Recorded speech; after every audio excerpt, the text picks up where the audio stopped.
presentation, he was making very emphatic statement about the revelation of God to him concerning the fact that former President John Mahama will never ever be president in Ghana, and that God had categorically rejected him. Now, how is it possible that after making huge categorical statements, a year or two later, he comes up again and says, can you help me with the slide, please?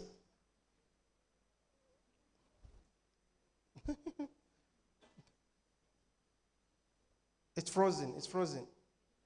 Yeah, so a few years later, he comes up again, just a week or two ago, on the campaign platform of the NDC and says, I wish you could play the video.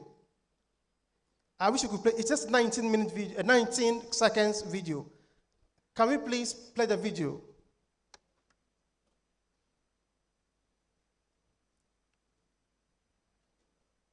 All right, so here he endorses the candidacy or the candidature of Mr. John Dramani Mahama and says, because, I quote, of the good heart of the former president, God has restored Ghana back into the hands of the president, and that there is nothing that's going to happen if the NDC does not win. So whatever happens, the NDC is winning the election, and that saith the Lord. So how do we reconcile this with that?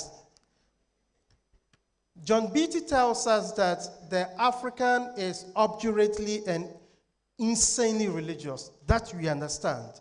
We understand also the role of religion in politics. However, we have not critically examined how we can theorize or study that phenomenon. We talk about it as though they are exclusive. Either you talk about it in religion or you talk about it in politics. But there have not been serious attempts to theorize or examine critically the role that religion plays in politics. This is where I come in by propounding this theory, which I have. Oh, man.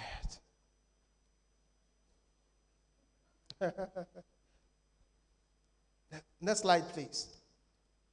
Which I have titled God's Splaining. Whenever a politician uses the name of God in the furtherance of their politics, the concept I have developed is termed as godsplaining. It is not for nothing that whenever former Minister of Finance Ken Ofori-Atta read the budget, he would always perforate the budget with the name of God. It is not for nothing that when a politician comes on stage, he would say that by the grace of God, I will build this. By the grace of God, I'll construct the road from point X to point Y. And therefore, by using the term or the theory of godsplaining, I refer to it as a political or cultural capital that politicians use to explain and explain away their actions. If they are able to do it, they did it. If they are unable to do it, it wasn't the will of God. To what extent are we going to allow, if indeed we are operating a secular state, if indeed the Constitution is a manual or a document constructed by the people themselves, to what extent is the role of divinity allowed in the construction of church, in the construction of politics, in the construction of states? And what are the implications for our development? So the term godsplaining is now making inroads across the world. I'm told in America it is becoming a buzzword now. And so I consider this an innovative theory. All right, without much ado, let's go to our next one. So for example, in the work, you have Captain Smart interviewing Prophet Bedu Kobi, and this is what he says. You prophesied that Mahama was going to win the 2020 elections. And the prophet says, yes, exactly what I said. I'm not a prophet who changes his mouth. I speak the truth. I speak the mind of God and things like that. So if Bedu Kobi said Mama was going to win, and then Prophet Owusu Bempah said Akufo-Addo was going to win, which of these prophets indeed spoke the mind of God? And so the theory tries to explain why God's planning matters and how it's operationalized in politics. The theory, I argue, thrives on three basic assumptions. One, for God's planning to occur, the first must be a belief in God or a belief in divinity. People will Godsplain to you when you have the same or similar beliefs in God. And two, Godsplaining will always be a performative, a political performative. And three, Godsplaining is done for the sake of manipulating or persuading the hearer. All right, let's go on to the next theory. How many of us remembers this person in the picture? How many of us remembers this person? David Asante. Let my vote count. Let my vote count. So in the build-up to 8 years ago, President Akufo-Addo becoming president, this young man and his group put a lot of pressure on the government of President Mahama and Atamil, President Mahama for that matter. Using social media and electronic media, the pressure really counted. Today, we don't see him anywhere in the media because he's now the managing director of the Ghana Library Board. I am building an argument. I'm gradually building an argument. How about this gentleman? It will not be too clear, but if you try hard, you may see him. Who knows him? Oliver Barker-Vormawor, a Cambridge PhD student who is a lawyer, becoming one of Ghana's leading fighter for what? Fix the country. In fact, he has stolen, sorry to use the word, in quotes, the Fix the Country pressure or momentum from the late Mohammed Kafka, and now whenever you search for Fix the Country, his name pops up. The point I'm making is that dissent and protest are useful, politically useful.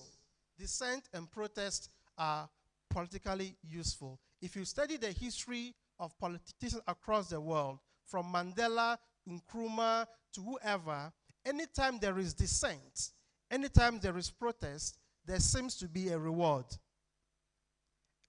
And therefore, out of this, I build a theory on Ogun. Ogun is a mysterious deity in Nigeria or Yoruba cosmology. Ogun was considered as a mysterious deity of war. And so I used the concept of Ogun as my metaphorical concept to understand the works of these protesters or the works of these dissenters.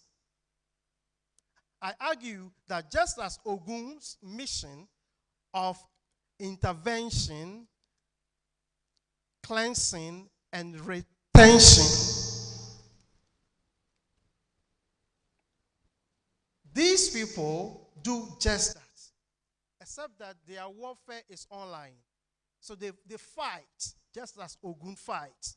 However, unlike these people, we do not seem to know their true intention. I call that concept the ambiguity of intervention. How do we get to know whether somebody's intervention in politics is genuinely altruistic or it is for a self-motivated end? We don't get to know. And I can bet you, if the NDC wins, you get to see that this gentleman may encumber a position. So it is not easy to denounce, or it's not easy to believe whether they are in for the sake of the good of the people or they are in for their own interests. I term this theory the West African theory of dissent. Whenever you're on WhatsApp, in a popular WhatsApp group, and people are dissenting to an idea, they do not just dissent for the sake of dissenting. There is an interest at heart, there is an interest at stake. So this theory was published in the Black Communication Theory, Volume 2, just 2 weeks ago. Just 2 weeks ago. It's a book that assembles what the editor calls the world's brightest communication theorists. 15 of us put ourselves together for the book. Now, let me quickly explain some of the basic assumptions of the theory. Now, I create a taxonomy of where and what to look out for in descent. In the first column, you see the forms of descent. The second column, the functions. The third column, the thematic areas. The final column, how to understand descent. The first column talks about descent can be person-led, like Mohammed Kafka began the descent at Ejura.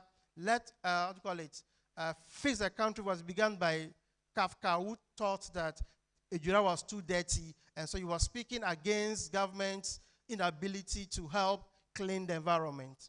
Sometimes dissent can be group-led. A group of people can dissent or can show opposition.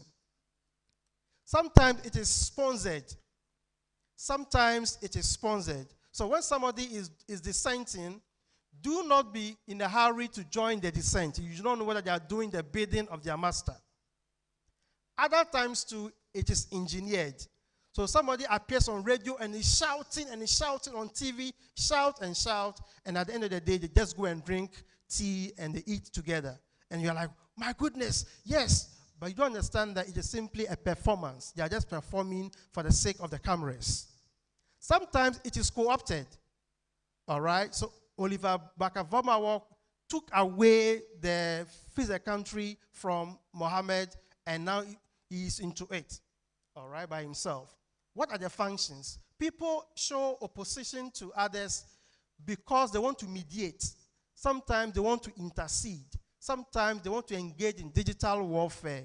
Sometimes it's simply to confront. Sometimes they do it for the sake of money.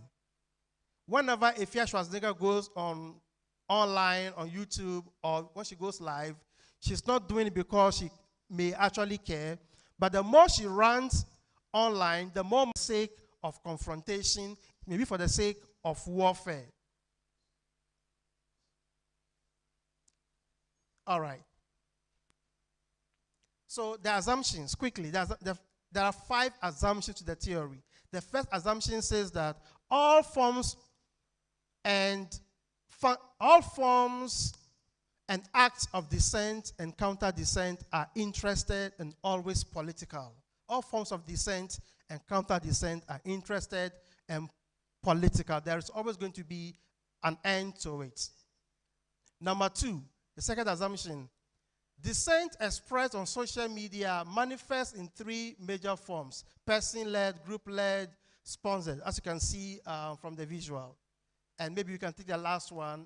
The third assumption may say, it is difficult to determine the intention of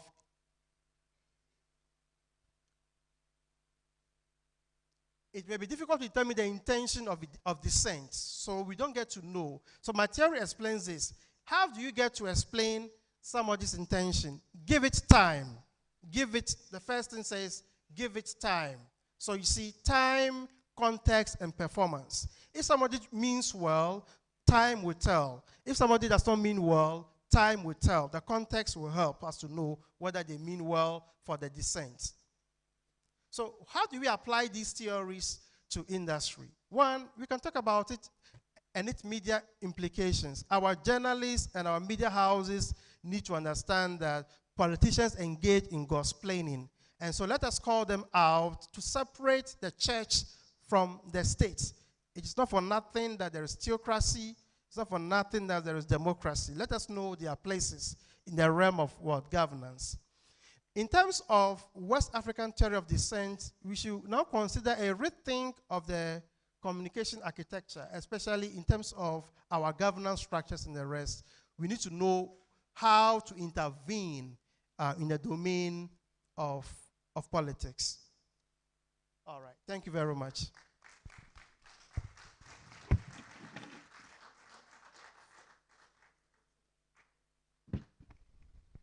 Thank you very much, Dr. Winchester-Coker. Let's do it for him again.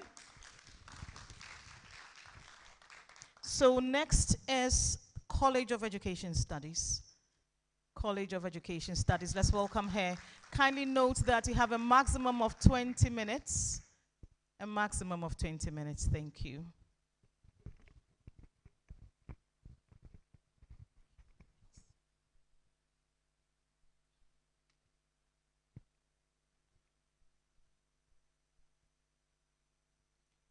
Good afternoon.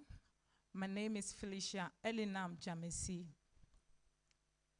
Please, my presentation.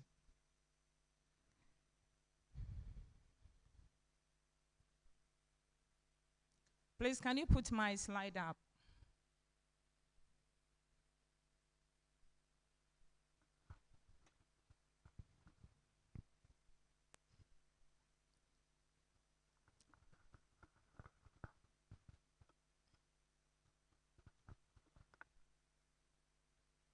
Okay, so whilst he's putting up the slide, okay.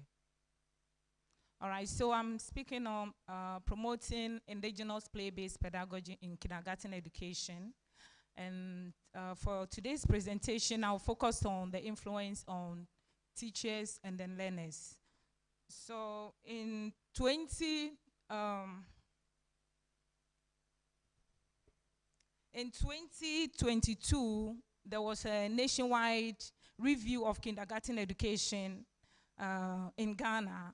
And then some of the things that came up in that presentation or that study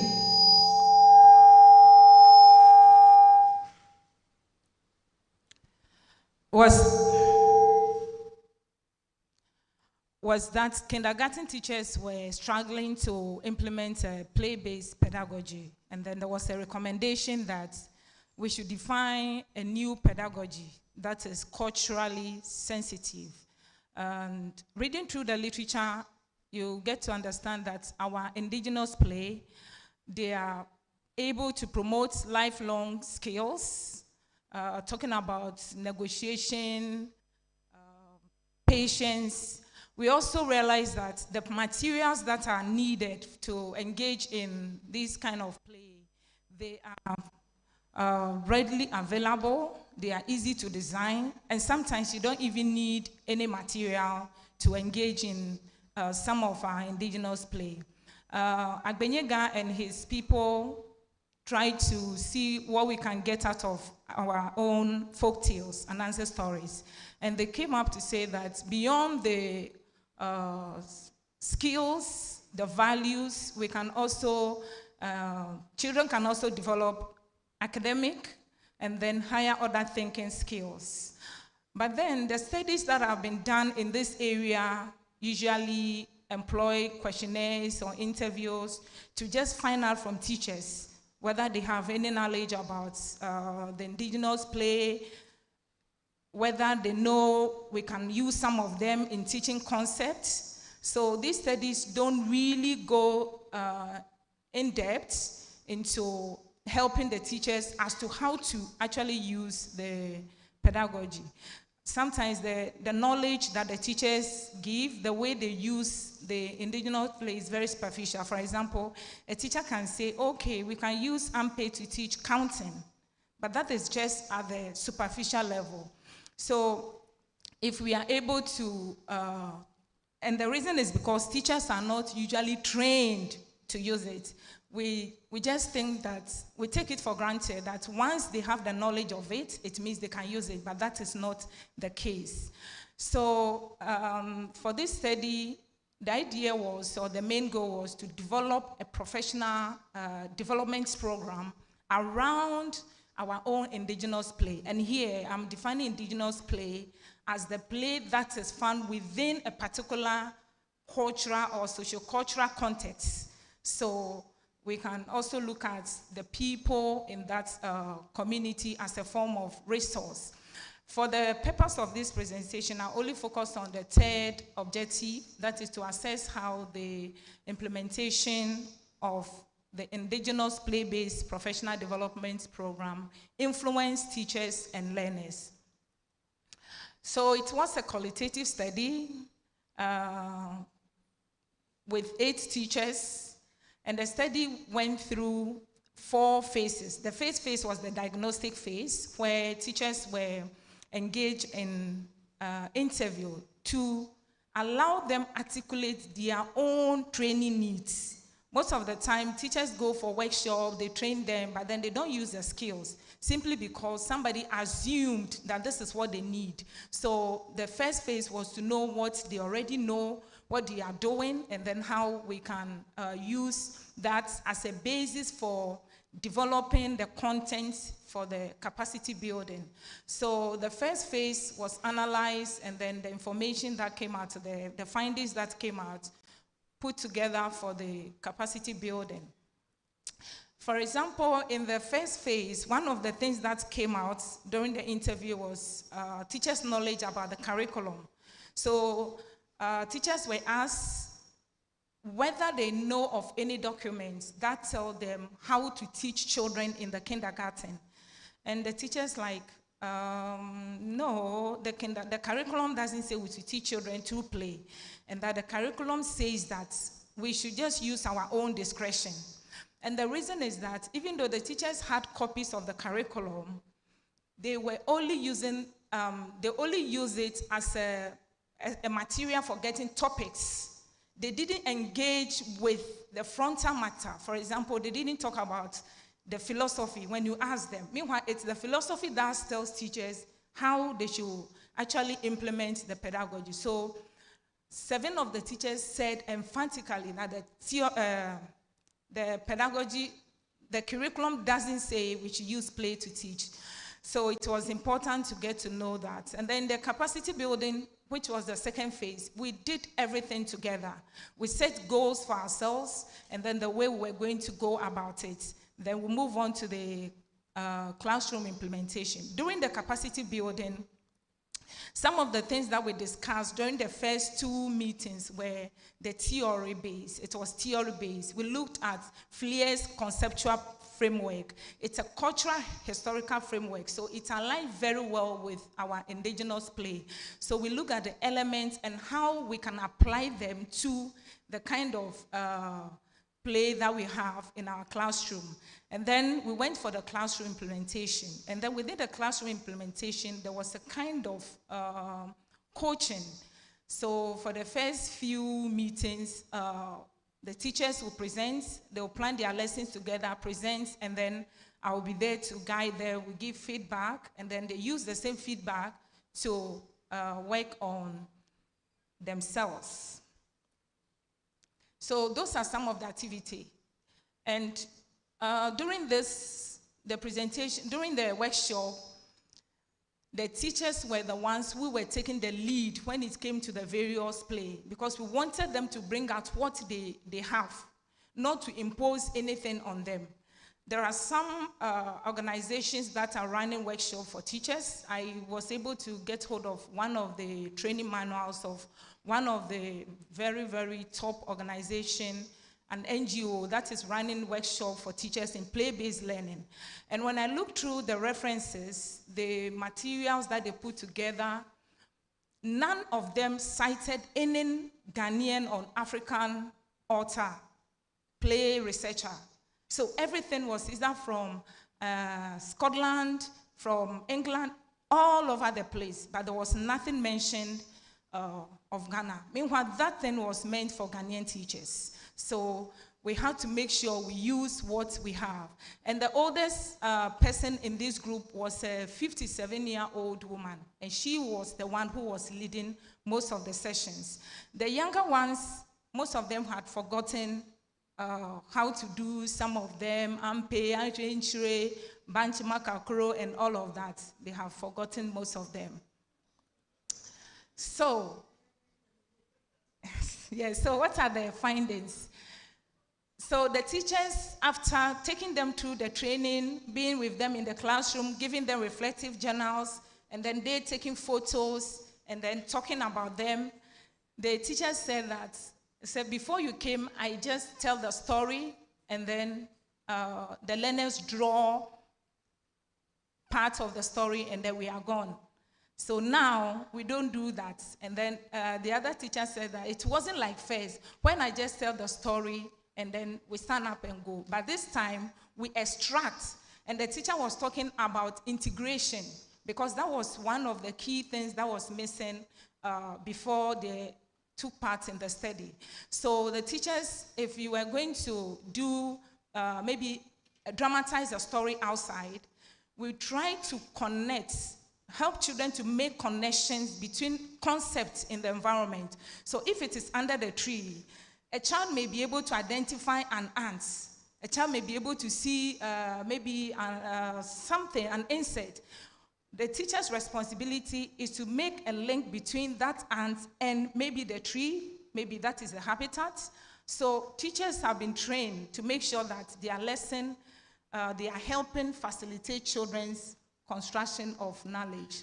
And this teacher, they also became very innovative. So formerly, they just tell the story. But this teacher now, she used the cardboard and then drew the pictures of the story because the topic was parts of the body. So she used the story of Etinkenekene, Efudushudushi, and Nankronshira. So she did that, and as she was telling the story, she was rolling it. So even this, she can use this as she can integrate subtraction. One of them is climbing the tree. How many do we now have here? She said that 2.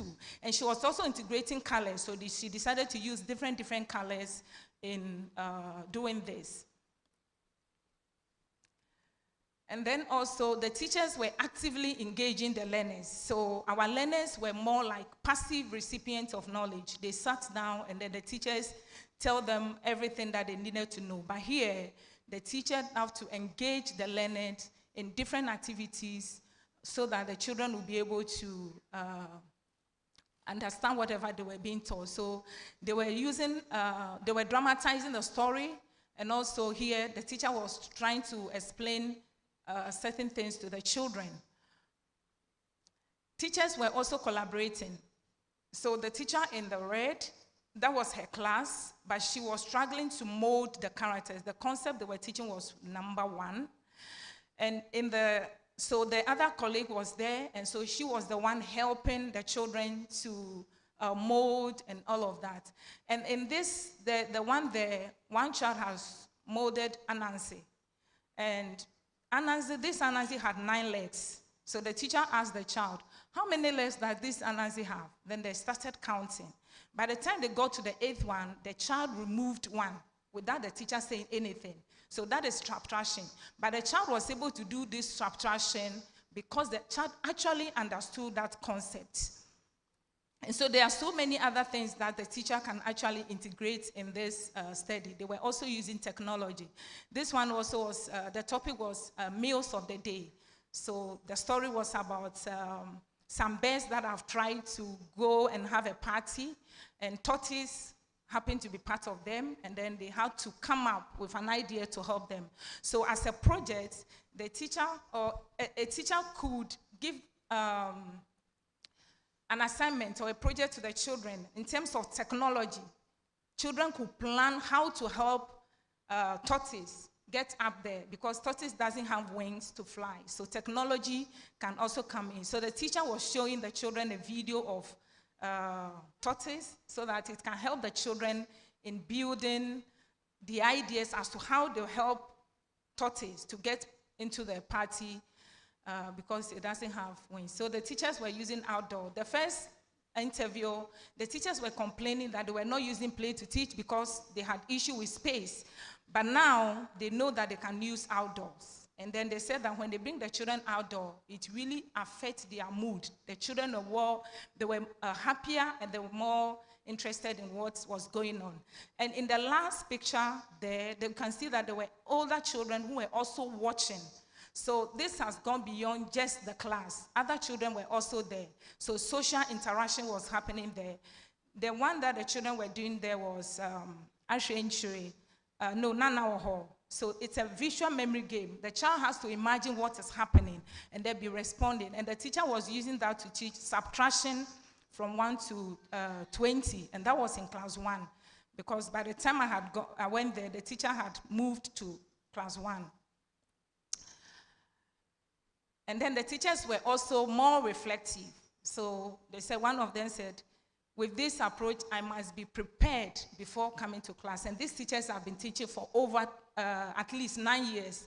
And now the teacher is saying that I cannot go to this, employ this pedagogy without preparing. The other one say you have to sit down. So it means that this preparation is not just a matter of take your notebook, write, and go. You have to sit down. And then the third one, I'll tell you the story about the third one in a bit. Said, I didn't think the children could go this far. Yeah, so that is the teacher who said this teacher taught the parts of the body, and the children came together. The teacher they had dramatized, they have done everything, and then the teacher now brought out cut-out shapes, put them together, and then to form a human being. And then when the teacher finished, the children said, but is it a girl? No, the first question was that they said, but human beings must have eye. Then somebody here, it must have nose. Then the teacher said, oh, it's okay. It's okay because the teacher didn't have the cut-out shapes for the facial features. Then I asked the teacher to ask the children, what can we do since you don't have the shapes? Then one child said, oh, but we can draw. Then the teacher took the pencil and they started drawing the facial features. Then when the teacher finished, the children now said, is it a girl? Is it a boy? So the children's understanding of a human being is that it should be a boy or a girl. And there is nothing showing that it's a girl or a boy. But here we can see the power dynamic, the power relation has reduced. The teacher is no more the one who is fully in charge. The children are there, and the teacher has to be open to the children's construction of knowledge. In the second one, the children were to role play cooking meal. They put they were making the fire, the muchia, together. And the one child said, is that how we make the fire? They quickly, disintegrated it and started putting it together. And by the time they finished, you can see that they have really done it in a better way. And there was a lot of communication happening there, negotiation, because you have to make sure that what you are saying, your colleagues understand it and then give you give you the go-ahead. And when they finished with that presentation, they were supposed to do a group presentation. This was in KG2. And then a boy in that group said, a girl must go and do the presentation because in the home is girls who cook. So a girl must do the presentation. The teacher wasn't close, so the teacher didn't hear it. Doc, you have 3 more minutes. How many minutes? 3. Good. So the teacher would have kind of talk to them about some of those stereotypes and all of that. And here, this was a 3.5-year-old child. It was break time, but then attention. He's concentrating so much on what was happening. Okay, so the children became more imaginative as the teachers documented. So where do we go from here? We can do research in terms of looking at children's cognitive, social, and then emotional development throughout the country, comparing it in rural areas and then urban areas. The research was done in a city, so we can do that. And then in terms of organizing teacher professional development, we need the teachers to articulate their own learning needs. And also, we also have to have a longitudinal study. This is one thing which is missing in our context. We have to do a longitudinal study to see how the children are going to be progressing. And in terms of curriculum implementation, Canada is doing something similar to what we are proposing here, where they try to do the indigenous pedagogy alongside the mainstream curriculum. So they have put it there so that they could do it alongside. Resourcing and then funding is also a key factor. Teachers cannot do everything. And then parents also have to be encouraged. At this point, not only parents, because sometimes even the education authorities, they misunderstand the teachers when they try to do some of these things. The teachers were saying, oh, if we try to do these things, GES, when the people from the office, when they come, they'll say that we have not been able to do a lot of exercises. So we really have to educate. There should be an awareness that teachers, children are going to benefit more when we teach them in this way. Outdoor is another thing. In other curriculum, it is a must that we use outdoor. We should also encourage teachers that play-based learning can actually be assessed. Thank you. Thank you very much. College of Education Studies. Let's welcome representative from the College of Agriculture and Natural Sciences, CANS. Right.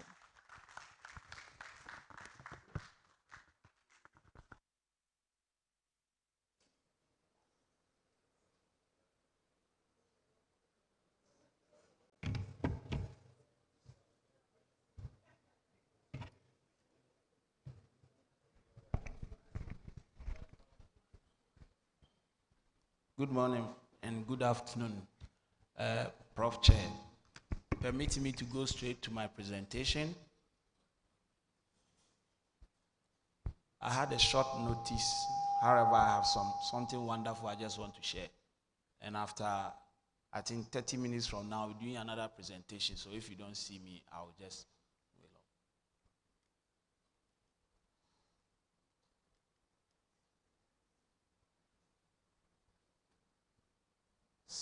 Must sync with the teledjector, not the.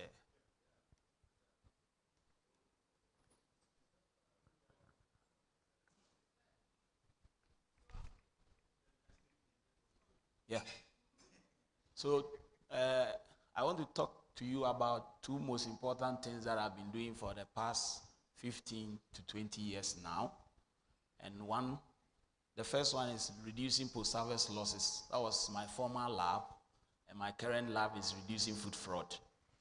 So, if you permit me. Oh, sorry.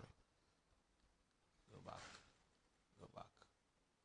So, I'm talking about tackling post-harvest losses and food safety, food fraud nexus in Africa. You all know that Africa is enjoying or suffering from high post-harvest losses. Often our farmers will tell you that they put so much effort in producing the crop, but at the end we lose about 30 to 40%. That means something must be done. So oftentimes I tell my friends who do crop improvement that when you improve, you're already losing. Why don't we rather, and there the argument starts. But it is good that they improve the crop. But you mind me, of course they will still improve, but the losses are so high. So my point is, why rather not reduce the loss and then we go forward? But of course, they must get job to do, so they must continue to improve. And then the second one had to do with the innovations that I have because of my background with food. I see that Africa is enjoying high levels of food fraud, and it's amounting to about $20 billion a year. That says that if we are also trying to move in a good direction, we should look at overcoming food fraud.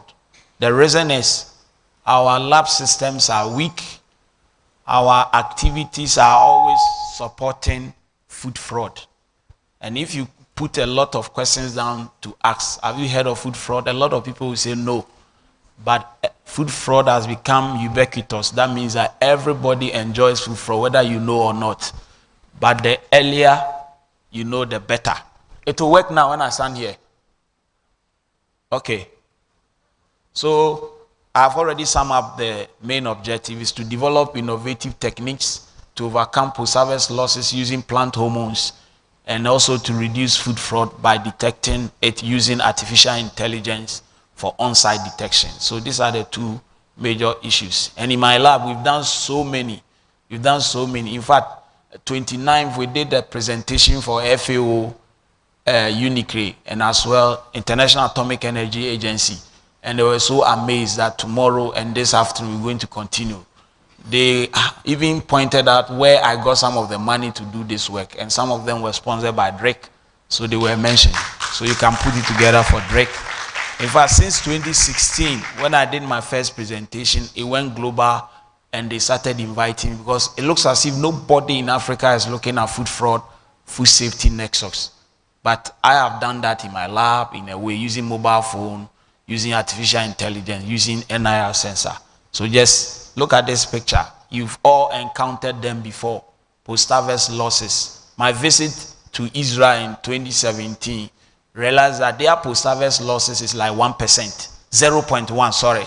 So if 0.1, assuming our cassava is enjoying 70%, 30 to 70% post-harvest losses, and we are able to achieve even 1%, you look at the type of food that we'll be having in abundance. I just visited, how do you call it, Agogo on a tour, and I saw a lot of plantain going rotten. I was like, wow, what can I do? So after I visited the university, I came up with an idea, because there they were using plant hormones to reduce post-harvest loss. So the apple you are consuming here, that is from Israel, is like 2 years old.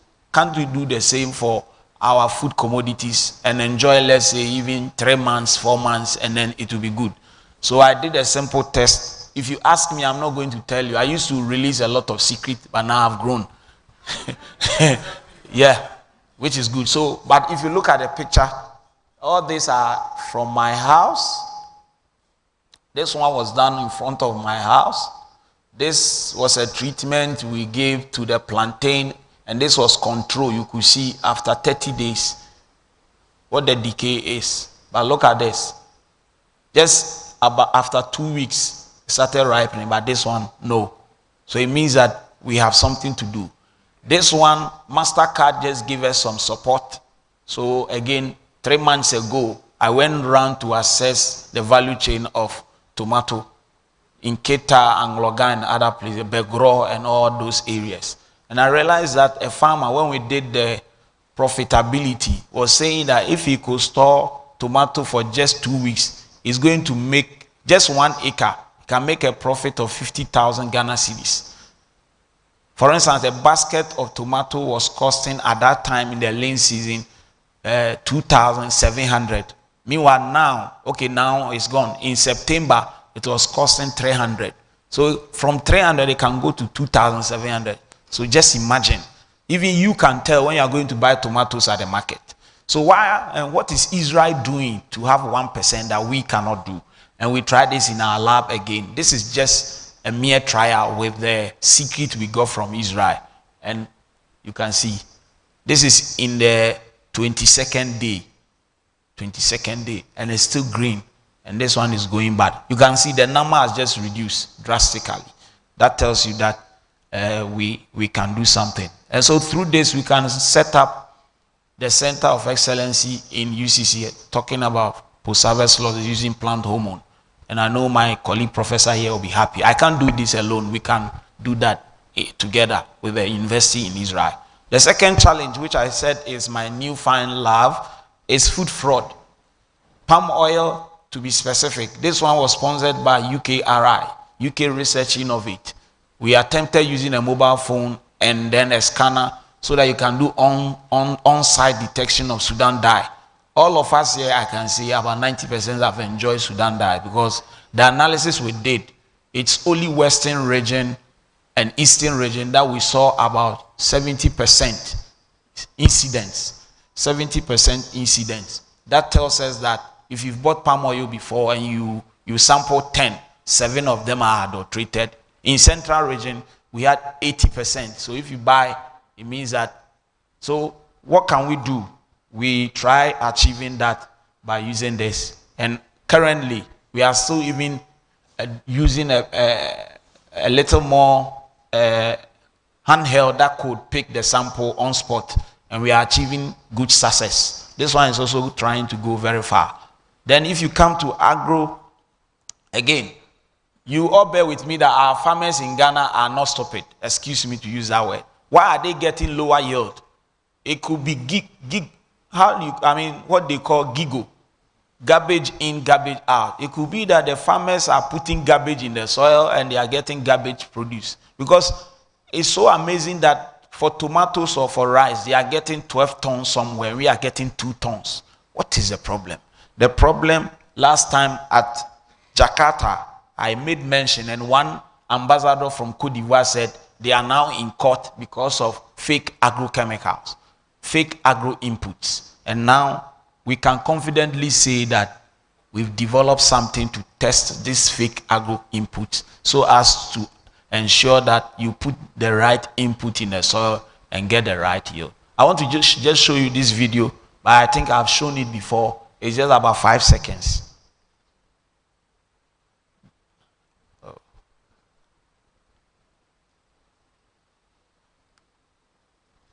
Can you help? Oh. too far.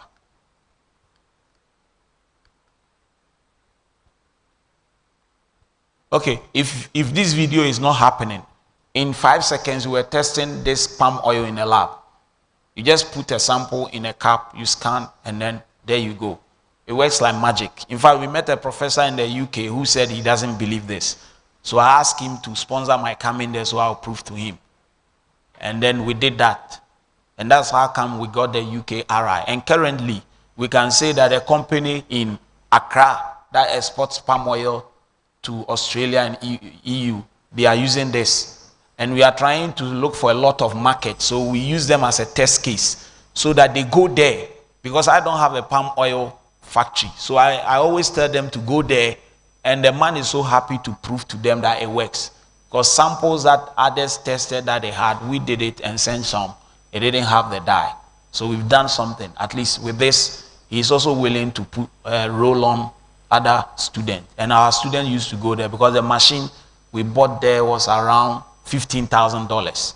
But it has saved the man about 5 containers of palm oil going outside. So with this, he can do each and every oil before he goes. He's not going to do selective. Like my friend will say, your head is different from somebody's head.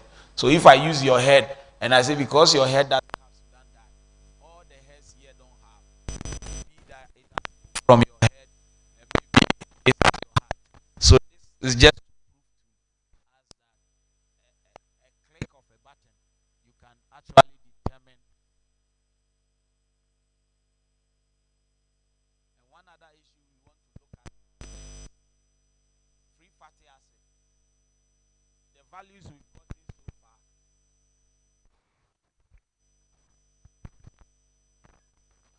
Okay. Okay.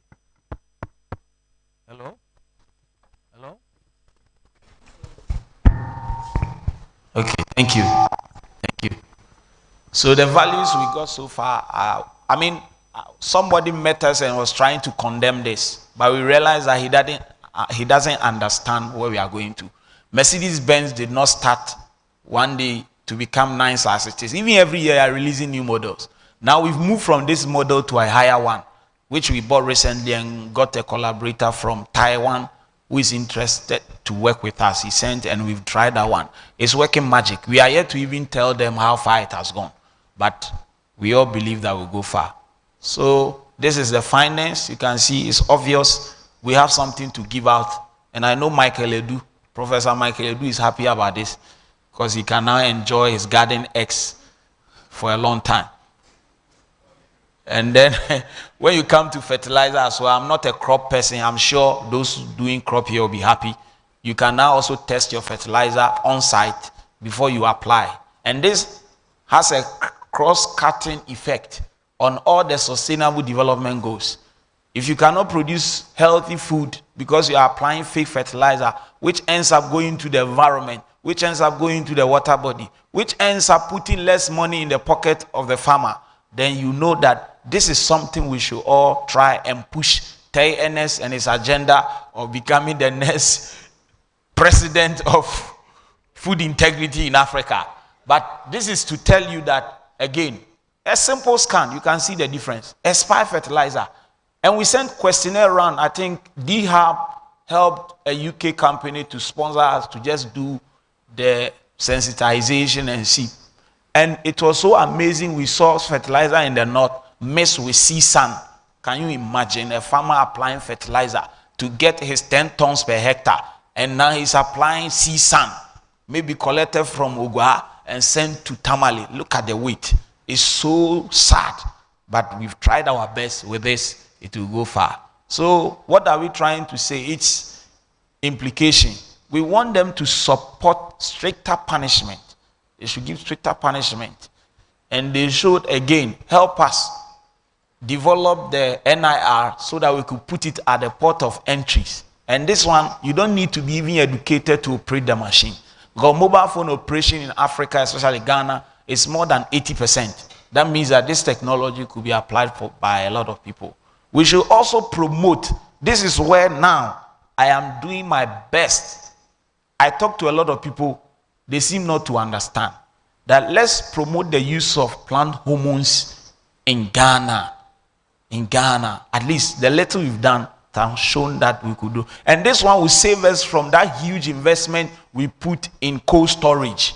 Cold storage, because this at least can stay for about 30 days to 40 days, and then we go our way. Again,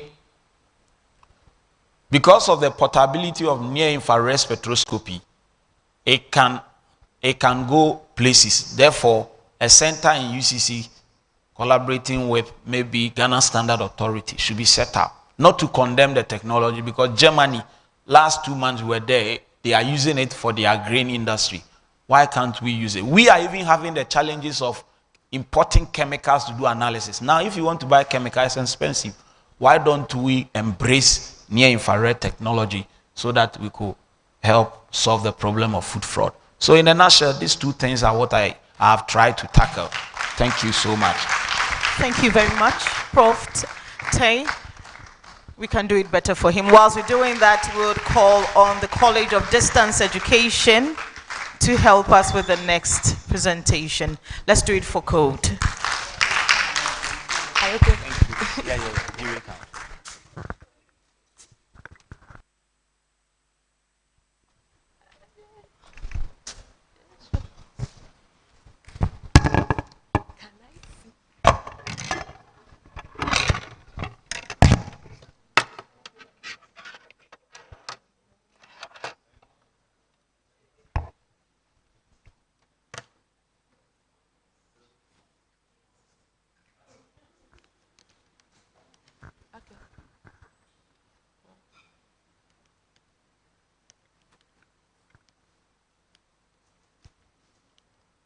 It came in.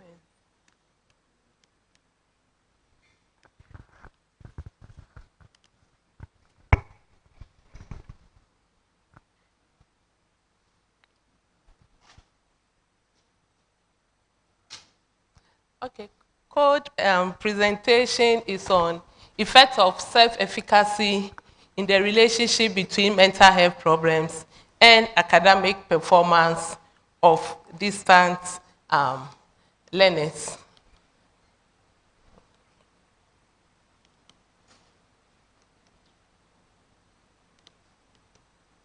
Okay, research has shown that mental health problems among university students has risen, with stress accounting for 84.4% and anxiety accounting for 88.4%. There's also a report that access to mental health utilization in the United States have increased. Students are now patronizing the mental health services to access for help. The mental health problem, according to Zhang, do not only have impact on students' psychological well-being, it also affects their academic performance. And looking at the nature of distant learners, we all know who our distant learners are. They are workers, they are parents who have families, they have other social responsibilities, and they are schooling at the same time. And it is assumed that they may be experiencing a lot of mental health challenges that we are not aware of. Moreover, at the University of Cape Coast, our distant learners are not on campus. They are scattered across various locations. And so, looking at mental health problems and academic performance, we saw that self-efficacy, which is an individual's belief in him or herself to accomplish a task and also achieve a goal or outcome, can mediate the relationship between these two variables. So the aim is to investigate the mediating role of self-efficacy in the relationship between mental health problems and academic performance of distant learners at the University of Cape Coast. The objectives, we want to see whether there is a difference between mental health problems. And we use 3 internalizing mental health issues in literature, which are depression, anxiety, and stress. against academic performance. And then we also look to find whether there's statistical significant difference between learners who have mental health issues and those without mental health issues in relation to self-efficacy and their academic performance. And then thirdly, we want to examine how self-efficacy will mediate the relationship between mental health and academic performance issue. The study design was explanatory research design.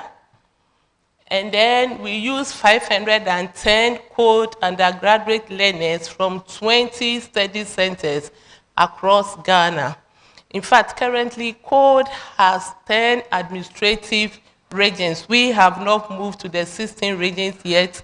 We are still operating within the 10 administrative regions. So for a study center where we have, we selected one regional capital study center and then one district study center. So where we have more than one, we use the simple random sampling technique. Where it is only one, the purposive sampling technique was used to select 20 study centers from each of the regions, 2 from each region for the study. Now, the findings. We look at mental health, like I already said. All the skills in the study were adopted. We adopted the depression skill, the anxiety skill, perceived skill, and even academic performance skill was adopted. Why did we do that? Because we didn't want mere test scores. So the McGregor's academic performance skill tells us how students are able to exert behaviors or the energy they put in their studies to achieve the outcome. And so it has 8 items, and we use that because of errors in variance due to cheating and then also grading biases. So we want to find out from the student the behavior they put up to acquire the academic performance they claimed they have. So the findings show that students with low depression and high depression, the significant research objective 1, significant difference in mental health problem and academic performance. From a cursory look on the screen, we could see that there is the mean increase for academic performance for those who have low depression. So when students' depression is low, all other things being equal, the academic performance will be high. And when they have high depression, the mean shows that the academic performance will be low. And it runs through for all the 3 mental health problems that were assessed. Then we look at the significant difference in relation to self-efficacy and academic performance. So what is the performance of students with mental health problem and those without mental health problem? And we could see that those without mental health problems, the academic performance is still high than those without mental health problems. And then when we look at the self-efficacy, those without mental health problem, they still have high self-efficacy than those without mental health problem. Then we ran a maneuver test to find out the effects of mental health status on self-efficacy and academic performance. So the pillars trace intersection shows that mental health status is significant at 0.49 when we look at the partial eta square. And so it shows that the mental health status of our students is very, very significant.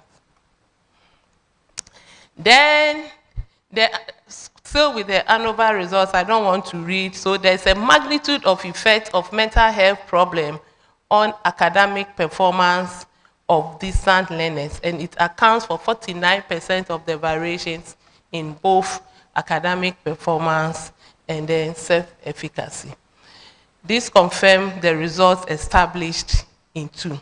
So we look at the direct effect and then the indirect effect on the mediating role of self-efficacy in the relationship between mental health problem and academic performance. And it still shows statistical significant total effect between anxiety and performance, and then between depression and performance, and also between stress and academic performance. So with the inclusion of the mediating variable, that is self-efficacy, the results still showed a statistical significant direct effect. Then when we look at the indirect effect, it still shows a significant effect. So this simply tells us that self-efficacy mediates the relationship between mental health problems and academic performance, just partially.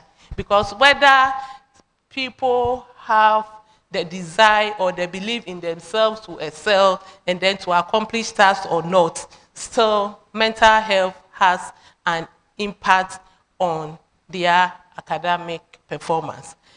So in conclusion, we look at implications for practice and then implications for policy.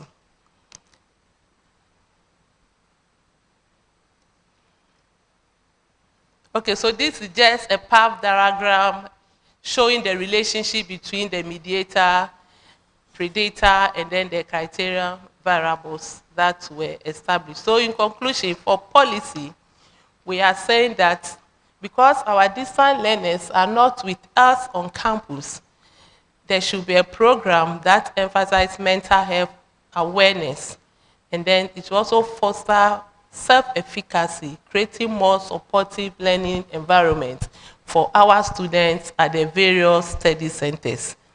And then also, there should be a policy guide that will reinforce mental health initiatives and integrate self-efficacy development within our educational framework for our distant learners. Most often, when it comes to graduation, the pass rate for our distant learners outweighs all the classes put together, and then people make a lot of noises, but we have not investigated to find out how they are faring. And so we are saying that for practice, there should be interventions and support systems needed to address the unique mental health challenges of our distant learners. And then our academic advisors and support providers should be given training to enhance their ability to recognize mental health issues, and then how they can be able to provide help and then supportive strategies to our students within the country. Thank you very much. Very much, Doc. Thank you very much, Code. So the College of Health and Allied Sciences will take their turn. Let's welcome Kohas.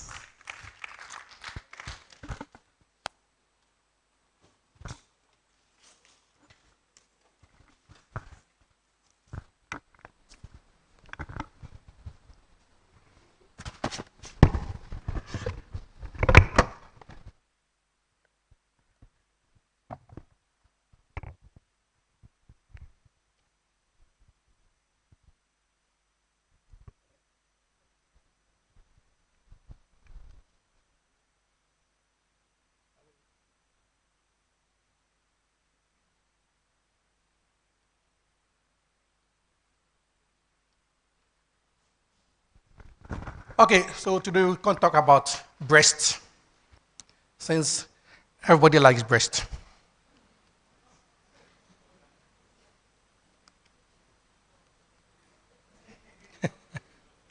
Okay, so in 2022, we had 2.3 million cases of breast cancer, and out of that, over 600,000 died. So we are talking about 29% of cases diagnosed resulted in death. For Ghana, we had 5,000 cases, and about 2,500 died. So we are talking about almost 50% in Ghana. And this is because in Ghana, almost all cases are presented late. Stage 3, stage 4, and there's nothing you can do for them. And then worldwide, blacks also have more aggressive breast cancers. And we also get our breast cancers averagely around 41 years. Normal whites have, the Caucasians have it around 55 to 60 years, so we get it earlier.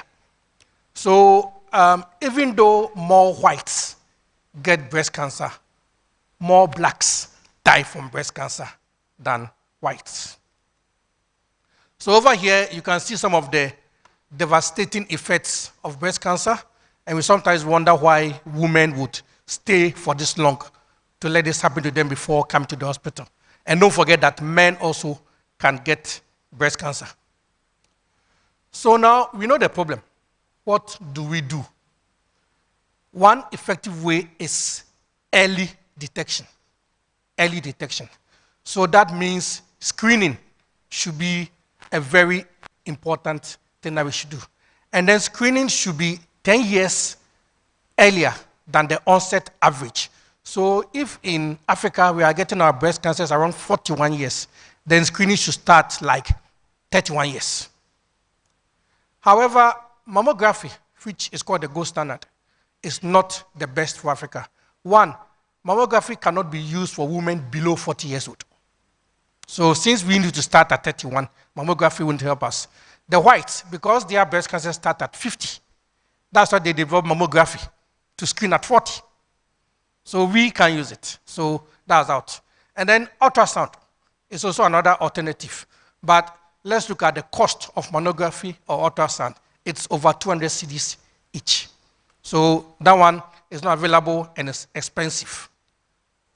So in Ghana, the first choice is normally clinical breast examination, where you go and the doctor will lie down and the doctor will now feel your breast like a mosquito coil, or going down, or self-breast examination, where you do it yourself.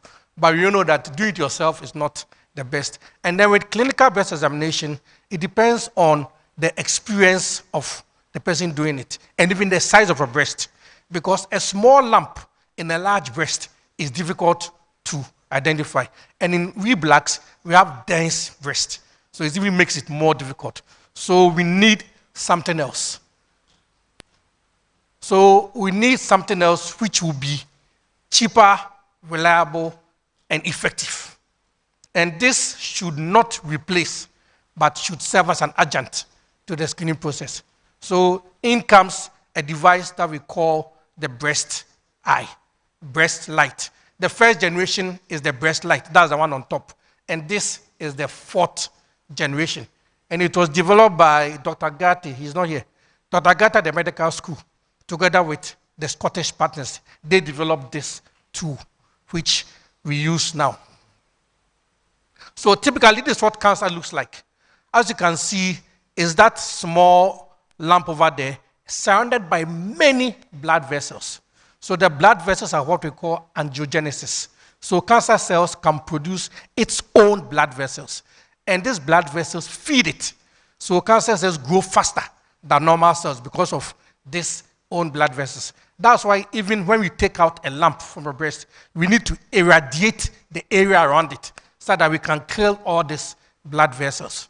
So this machine actually it works based on the blood vessels. It means that it's in the red region of the visible spectrum. So when you put it underneath the breast lights up. But anything black becomes black. So the machine detects hemoglobin, and blood has hemoglobin. So anything black becomes blood. So if you look at a normal breast, it will appear red with black lines in it for your veins. So that's how the machine works. So it may not be clear here, but if you look at it, you can see the thick arrows showing the veins within the breast. So that's how it works. So it detects breast. So now, can breast eye be used as a screening tool? And then can it detect non-palpable masses as well? When you say a mass is non-palpable, it means when you do the CBE, you can't feel it. When it's palpable, you can feel it. And then can it predict suspicious masses? And finally, can it be recommended for national screening? So over here, you can see some positive cases. Again, the nipple area is the dark area, and then the large areas are showing black spots. So any suspicious lump that has blood vessels around it will appear as a black spot. So when we put it underneath you, we are just looking out for the black spot. When we see a black spot, we say we've seen something suspicious. And then we recommend you to Dr. Mona or CCTH for them to follow up. So it is a purely screening tool. It's not a diagnostic tool. So these are 4 examples of black spots that we saw. And then we always advise women that whenever you squeeze your breast and anything apart from milk comes out, rush to the hospital. If it's milk, fine, we can look at it. So in these 2 cases, they squeezed their breast and blood came out. And then the breast light showed the source of where the blood was coming out. So that is how it operates. So scientifically, we needed to prove it so that it will be convincing. So we did 2 studies. This is the first study we did, Central Region and Greater Accra Region. We used 2,224 women. And we did CBE versus breast light. The CBE, we used nurses, 2 very experienced nurses. They've done CBE for almost 30 years. So we use them. So out of the 2204, they found 153 cases that needed further investigations. Breast light found, out of the one, it was blind. When they do it, they don't tell us. So they do it and we also do it. So out of the 153, breast light was able to identify 136, confirm 136 out of it. And then breast light was able to identify 22, which they missed. So overall, breast light identified 158, and they were 153. So out of the 153, 19 of them was positive when we did further tests. So 19 of them had breast cancer. Out of our 136, 17 had breast cancer. And then if you take the 22 that breast light alone detected, 7 of them were positive. So overall, breast light, out of the 26 patients, breast light was able to detect 24, whilst CBE detected 19.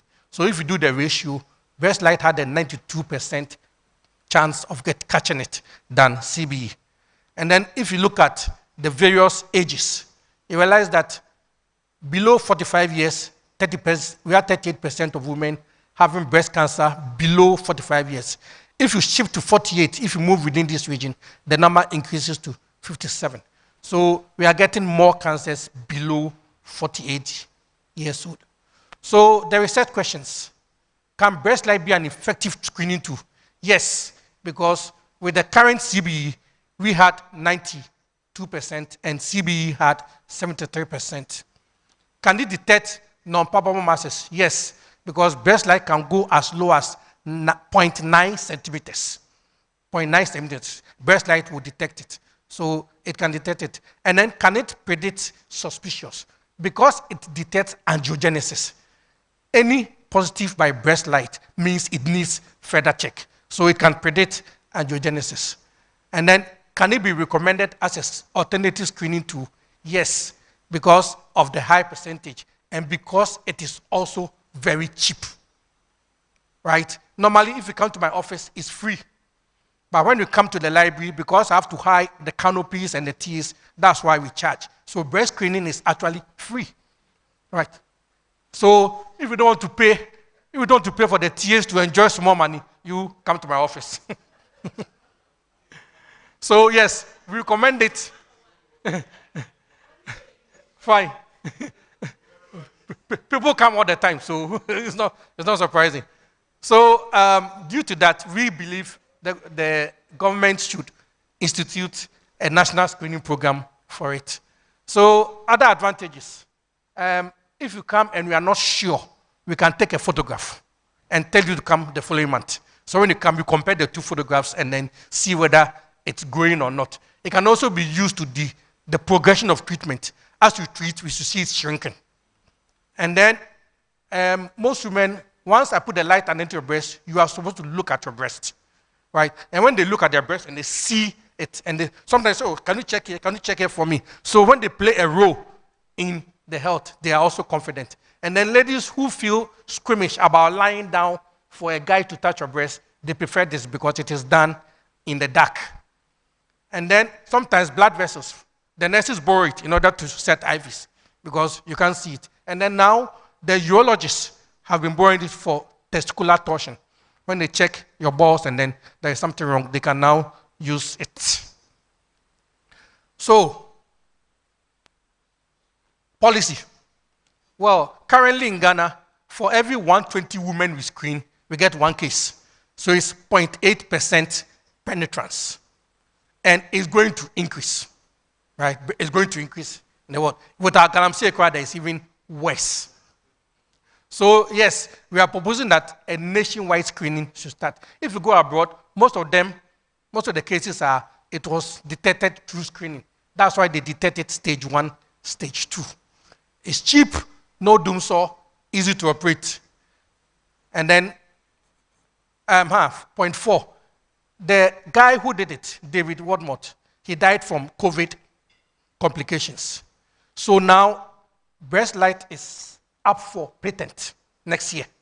So UCC can buy the patent, and then UCC can now be the sole producer of breast light in the world. It's 20,000 pounds per. And then, if we can buy the patent, we can even buy the franchise so that we can use it in Africa. Thank you very much. Very much. College of Health and Allied Sciences. Prof. Doku, it's interesting how Professor Du wants to change his profession. At the mention of the breast now, he's asking for the light. You just need a light. But, you know, the interesting thing is that it's done in the dark. Did you hear that? Same. Right. So thank you very much, Kohas. Thank you very much, Kohas. Sorry to burst your bubble, Professor Du. It's in the dark. Let's welcome IEPA with a round of applause. No? Is DHAB here? Is DHAB here? So there's DHAB. IEPA, no? They want to find out if there's another presentation. So DHAB is around too, yes. So let's welcome IEPA.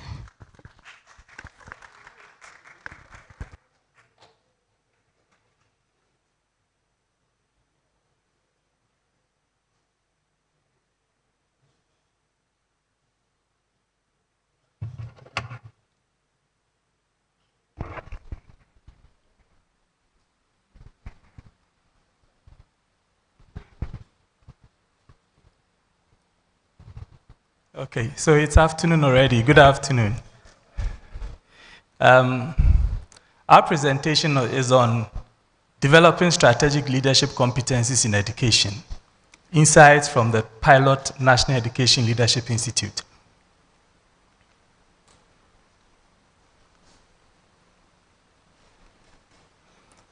Okay, so I think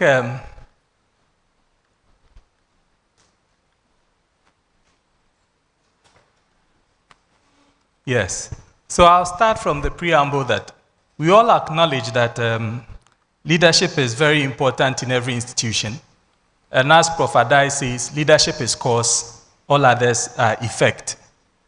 However, when it comes to education, it is a well-established fact that educational leadership or school leadership comes only second to classroom teaching in terms of the factors that contribute to academic performance. So, for a very long time, if you look at the Ghanaian landscape, we don't pay particular attention to school leadership or educational leadership. How do we even appoint our school leaders? do we give them any kind of training before they are appointed? And after appointment, what kind of leadership training do they, or leadership training opportunities do they benefit from? So, with the evidence that school leadership is important, we have been trying to advocate for school leadership to be seen or to be made policy such that it becomes compulsory for every school leadership or every school leader to be trained before appointment. We've been doing this for quite some time, and luckily for us, we had funding from the Jacobs Foundation. Sorry, it's not Jacobs Foundation, it's the Big Win Foundation, to pilot the National Education Leadership Institute, where we had school leaders and then aspiring school leaders undergoing some kind of training. However, this is the pilot. And to make it national policy, we had to collect some monitoring and evaluation data to see the extent to which the pilot was effective. So this is not strict hardcore research, but then the methodology in collecting the data, we used on-site observations. We also had surveys through the learning management platforms that the participants utilized. We also had some focus group discussions and individual interviews. But all of these were largely self-reported data. So what we did was that post the training, we went to the schools and workplaces of those who took part in the National Education Leadership Institute to speak to their colleagues so that they can gauge and then rate their performance in terms of the competencies that we were expecting before and then after the training. So that is what we did. So I'll present some of the key insights that we found. So based on the monitoring and evaluation data, these are some of the key issues that came up. The Nelly Pilot Training Program registered about 300 educational leaders, and through the training program, they were equipped with the essential strategic leadership skills. So we have several modules that we have developed, but for the pilot, we use a strategic leadership module. And at the end, 331 out of the 370 participants met the eligibility criteria for certification. So post the training, each of them is given some kind of certification. But some of them did not complete the tasks that were given to them. So in that regard, they could not qualify for the training, so for the certificate. And then also, we noticed that at least 83.7% of the participants were successful in acquiring the relevant skills that we were expecting through the tasks, the management and leadership tasks that were given to them. So they had the portfolio and other things that they used, which were assessed by independent assessors, and eventually 83.7% of them were successful. Then the post face-to-face survey, what we did was we went to the workplaces of those who took part, but we asked them to rate their colleagues on the specific competencies that they were exposed to before and then after the training. And you can see that in all of them, we can see some marked differences. So in terms of shared vision and mission, prior to the training, the colleagues' ratings averaged 3.8. However, post the training, it averaged 4.5, giving a 0.7 difference. And you can see from all these that in all the areas, there were some differences. But if you look at the last two, team building and understanding individual strengths and challenges, the differences were just 0.2 and then 0.1. But you can see that if you look at the pre-Nelly data, the averages were already high. So they could not really go too high as well. So that is why the differences are not too much.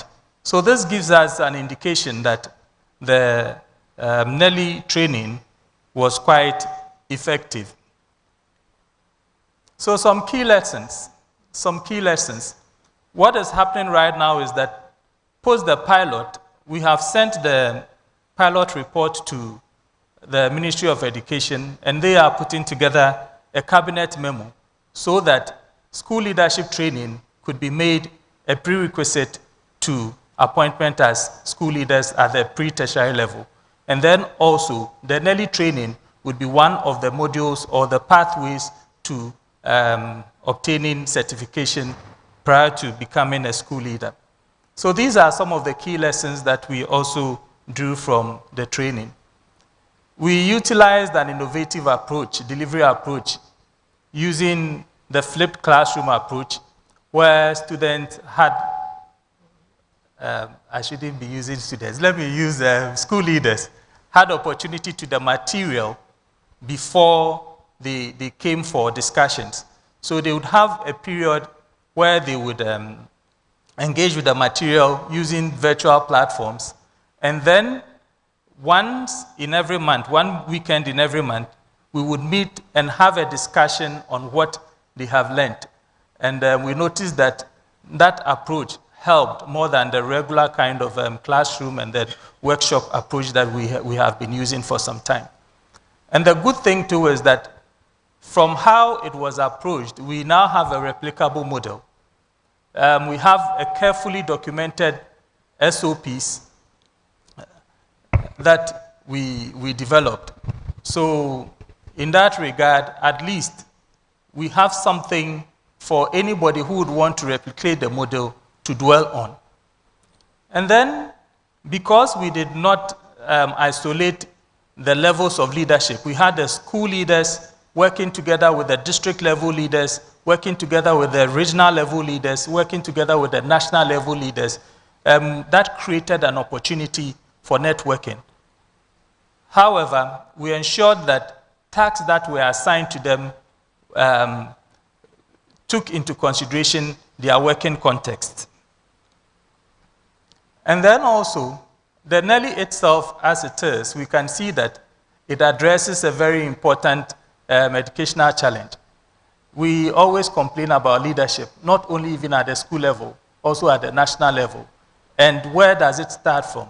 The school level. So we are thinking that if we model good leadership at the school level, then we can nurture the students so that when they grow up, they can also exhibit their their leadership potentials.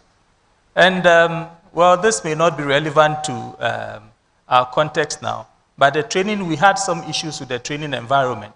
And that is something that we also reported, and it's something we think that we can improve upon in subsequent trainings. So we have a few recommendations for the Ministry of Education.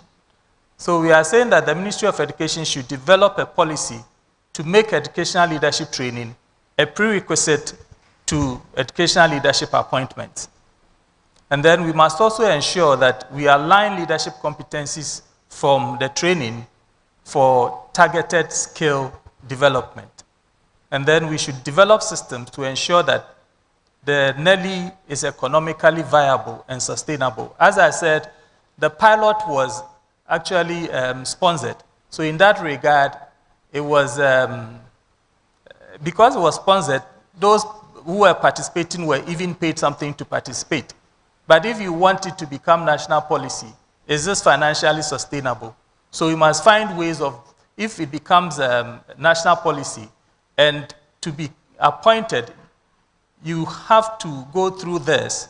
Then we have to negotiate such that they would have to pay something to take part in the kind of training because it enhances their own opportunities to rise in their profession.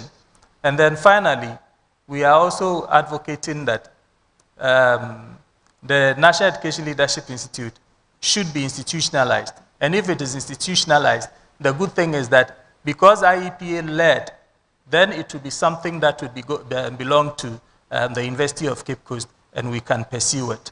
Though the ministry, at this time, the ministry is the one that was coordinating. Then the partners. IEPA worked together with Ghana ASCD and then the Nelly Secretariat.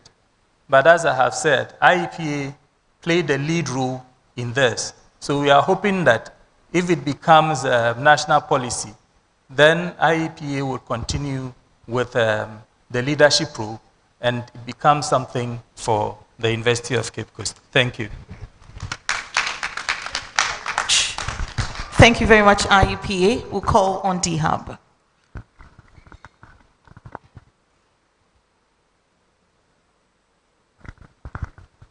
Let's welcome DHub, please.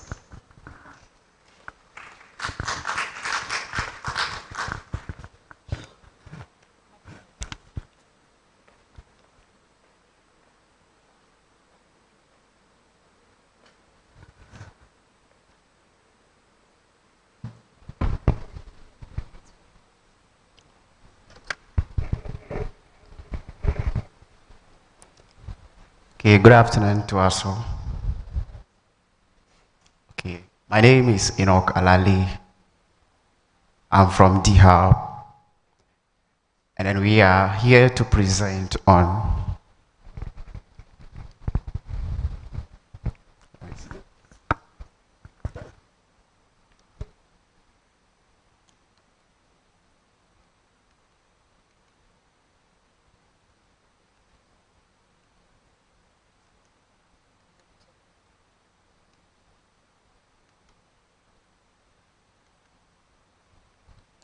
all right.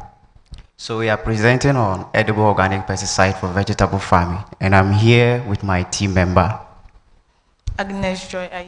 All right, the other person is not around.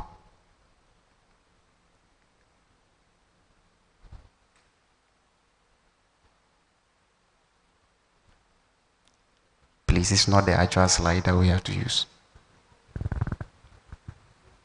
Can you change the latest one?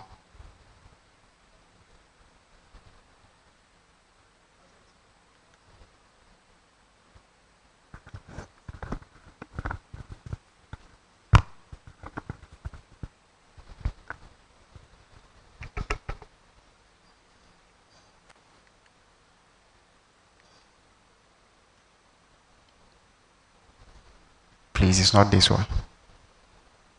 We sent an updated one.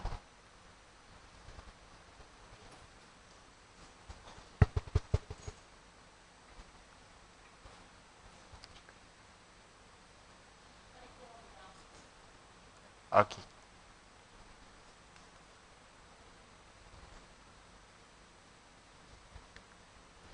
Okay, so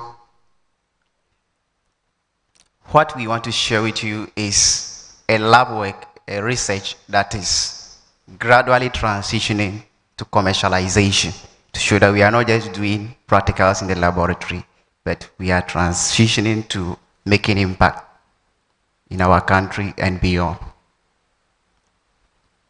So it started during my undergraduate studies where I worked with my supervisor, Professor Tvucc. Our goal was to produce an organic pesticide for vegetable farming by making good use of our own local raw materials, that is the neem plant, lemongrass, and other plants that we used. After that, we produced our pesticide and we tested it at the lab with some few vegetable crop pests, and it turned out to be highly efficient.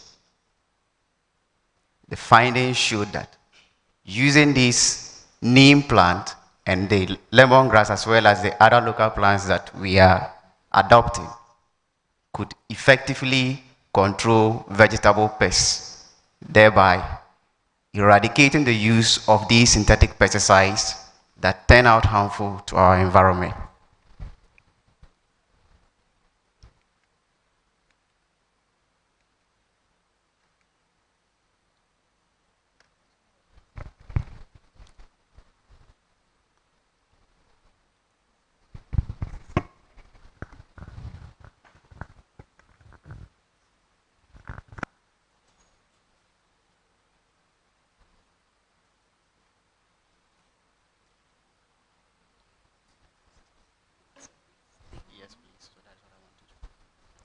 So,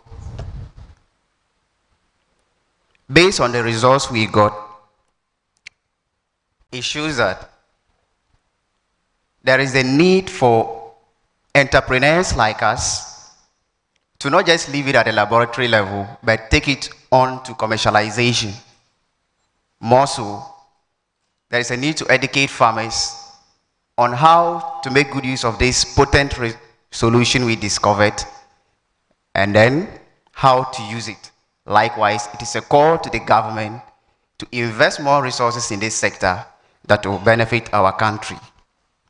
As I said earlier, we are transitioning from the laboratory work to commercialization, and that gave birth to Emon Joy as we stand here. So Emon Joy is an organization that focuses on the production of edible organic pesticide for vegetable farming. Most of our farmers today have been robbed of their joy because of these synthetic pesticides that they intend to use to address the pests and diseases on their vegetable farms. People like one man we met called Yangsen. He narrated to us his devastating experience as a vegetable farmer, whose goal was not just to sell locally, but beyond the shores of Ghana. But unfortunately, his entire shipment upon arrival at the international market got rejected, simply because he had used these synthetic pesticides, which are not healthy to our system, as well as leads to environmental pollution. Come to think of it, statistically, according to the FAO, over 60% of vegetable crop yield is lost annually to pests and diseases. And farmers attempt to address this, end up using the synthetic pesticides, which consequently result in over 60% of serious health implications in Ghana specifically, as reported by the WHO.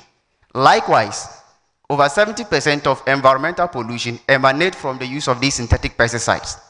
The most devastating aspect is that over 97% of vegetable farmers in West Africa are unable to sell beyond the shores of West Africa simply because they use these synthetic pesticides. And that is what we are coming here to provide these farmers their joy that is due them with our package of an edible, organic, affordable, and eco-friendly pesticide. And that is the aspect that makes our product so distinct from others that are in the market. There are few organic pesticides in the market, but those ones are imported ones. They are very expensive, which our farmers are not able to afford. Most farmers, when we embarked on our market research, we got to realize that they want to go actually into organic farming, but the cost of these synthetic pesticides, as well as the few available organic pesticides in the market, are really expensive, which they are unable to afford. And even the few ones who are able to do that, they end up complaining that they don't get the profit they actually intend to get. We are not just doing this alone, but we are being partnered by the DHub, that is the Design Thinking and Innovation, the Cosmos Innovation Center, and then the PWG farm at Takoradi, who, upon hearing the solution that we are bringing on board, was willing to offer us some of the raw materials we'll be using when we go into food production. We embarked further on research to ascertain the market size that is available for vegetable farming in Ghana and in West Africa at large. And we discovered that in West Africa alone, we have a total addressable market size of $0.95 billion. And when you narrow it to Ghana, we have it of $48.7 million. And then considering Central Region, Western Region, and Greater Accra, we have $27.5 million. This is a very huge market size waiting for our product. When our product is fully launched, it will be made available in the market through sales agents and then several agri departments, that is as we start up, so that people will get to know of us and they can patronize us. Our product will be sold at a very affordable cost of 45 Ghana cedis. That is what we envision to do when we start. But that doesn't mean it is the fixed price we'll be selling. As time goes on, the price will increase at a production cost of 35 Ghana cedis. This is our estimated projection as startups. And we are intending to make impact not just by making money for ourselves, but we want to impact the smallholder farmer by helping them to increase their revenue by at least 35%. Then we are also giving back the joy of consumers like us by increasing the availability of chemical-free vegetables so that when you go to the market, you will not be afraid that what I'm going to buy might cause harm to me. Why would you use your own money to buy your own sickness? That is not fair. And that is why we are here as entrepreneurs to commercialize on what we started at the laboratory and make it a reality. Thank you. Thank you very much, D-Hub. We can do it better for D-Hub. And that would be the very final presentation. I'll call on Professor Didier J, who is representing Provost of the College of Education Studies, to give the closing remarks on behalf of our chair. Let's welcome him. Thank you very much. So, I have to wear two hats today. I came in to represent my provost, and I'm the chair. I hope I'll manage it well. So I think that there has been a simple message for all of us. If you listen carefully, it is about promoting cutting-edge research and also looking at the impact this research has on the community. So it's all about cutting-edge research and innovations. So if you listen carefully to the director, that was his focus. The VC also mentioned about rankings in the university, which our performance are as a result of these cutting-edge researchers. I also saw, and I'm sure you agree with me, that all the presentations that have been done today, they are really innovative. Very, very, very challenging, problem-solving researchers. I didn't see any research which was presented which is not targeting the solution to a problem. So I believe that these cutting-edge researchers are the focus, and we are being called upon to pursue. I am pretty sure that there are many more researchers at individual levels within the colleges which are ongoing. I don't want to go into trying to summarize these researches that were presented, but I think I have just 2 or 3 things to say for us to think through as we live here. I think the first thing is about the need. So when we look at our theme, the 3 things has got to do with the role we can play, because it says the role of state and non-state actors. But I am asking us also to reflect as an institution, what roles can we play? And I'll share just 3 as I listen to the researchers. 1, I think we need to continue to produce this innovative research. So, as individuals within the colleges, as individuals, I think one of the things we need to advise ourselves today is we must continue to work alongside the way we have seen today. The issue about publishing for promotion should be an issue of the past, because we are really now looking at how we can solve problems. So the issue of publishing for promotion, I think, should be an issue of the past. And as members of the institution, we need to think about that. Publishing in predicting journals. Look at such rich data. Sometimes the quest to get promotion, you quickly identify a very cheap journal and you waste your data. Just waste your data. So I think that's one of the things, the rules we are supposed to think about as individuals and as colleges. I remember Drake shared more than a year ago the report of how the colleges are doing. I think as academics, colleges, it is time to go back and reflect and see what interventions have we put in place to move from where we are, where are we now, what things are we doing? These are the things I think we need to think about. Collaboration is another issue. We need to think of how we can collaborate. If you listen carefully, they are working in teams. So I think one of the things or one of the roles we need to think about is collaboration, the power of collaboration in cutting edge research. Support systems. We are aware what Tvucc is doing to provide support.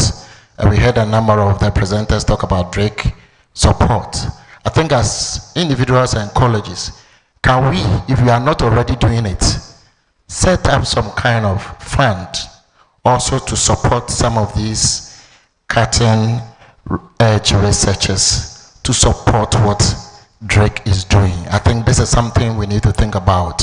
And also, if the colleges, we are not doing it, we need to embark on that. Maybe the last thing I learned or want to share has also got to do with how to bridge the gap between research findings and practice. And maybe Tvucc. So we're talking about most of the presentation were applied research. There is an intervention to be done. There's a service to be provided. There's a product to be sold out there. I'm talking about commercialization. How can the institution, that's where maybe Tvucc may come in, can we think of ways and means also to support commercialization of some of these research findings so that we can bridge the gap between some of these research findings and practice?